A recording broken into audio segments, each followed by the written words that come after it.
వ్యతిరేక ప్రభుత్వాలు మనకు న్యాయం జరగదు, జరిగే వరకు పోరాడతాం.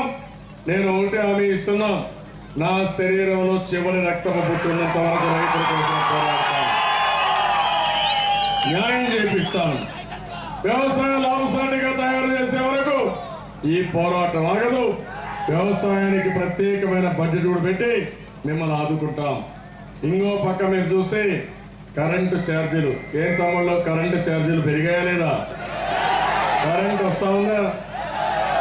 కానీ కరెంటు ఛార్జీ పెరిగాయి.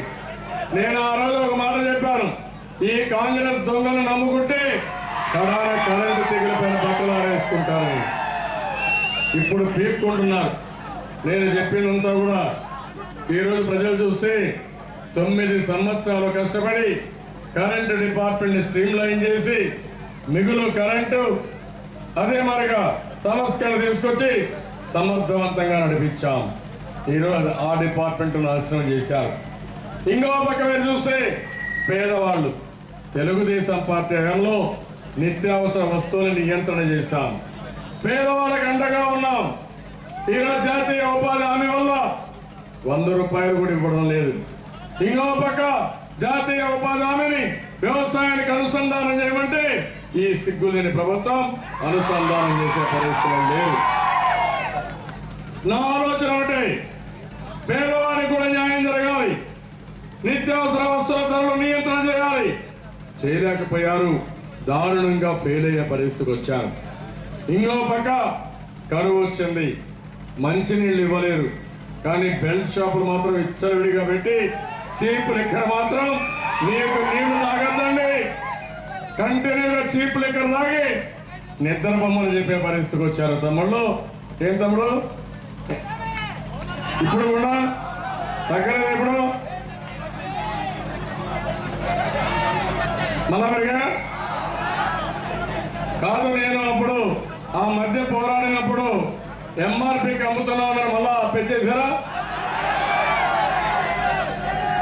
దొంగలు వీళ్ళు ఇష్ట ప్రకారం చేస్తున్నారు. బెల్ట్ షాపులు తీసేయాలి, మద్యం గవర్నమెంట్ షాపులే పెట్టాలి. అందుకనే గట్టిగా పోరాడుతున్నాం. తప్పకుండా మళ్ళీ ఎక్కువగా పోరాడతాం. మీలో కూడా ఒక చైతన్యం రావాలి. ఇది నీచమైన ప్రభుత్వం, పేదవాళ్ళ రక్తాన్ని తాగే ప్రభుత్వం, పనికి మారిన ప్రభుత్వం.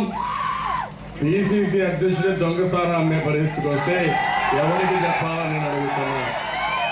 అందుకే నేను ఒక మాట చెప్పాను, గాంధీ భవన్ పేరు మార్చి బ్రాందీ భవన్ అనే పేరు పెట్టుకొని నీకు గుర్తు వస్తుంది, ప్రజలు కూడా అర్థం చేసుకుంటారని చెప్పడం జరిగింది. ఈ రోజు రాష్ట్రంలో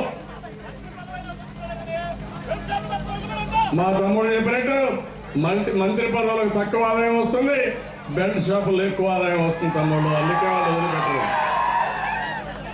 ఇంకో పక్కన మీరు చూస్తే ఇది ఒక మాఫియాల ప్రభుత్వం, కుంభకోణాల ప్రభుత్వం. అందరూ మంత్రులు చూస్తే ఎక్కడ చూసినా దోచుకున్నారు. ఇంకో పక్క ముఖ్యమంత్రి కూడా తక్కువేం కాదు, ఇతను కూడా ఎక్కడికక్కడ షాపులు పెట్టి డబ్బులు వసూలు చేసుకున్నాడు తప్ప దీని వల్ల ఒరిగిందేమీ లేదు. ఇసుక మాఫియా సుప్రీంకోర్టు వార్తలు పెట్టింది, మొన్నే పెట్టారు, అది కూడా సిగ్గు రాలేదు.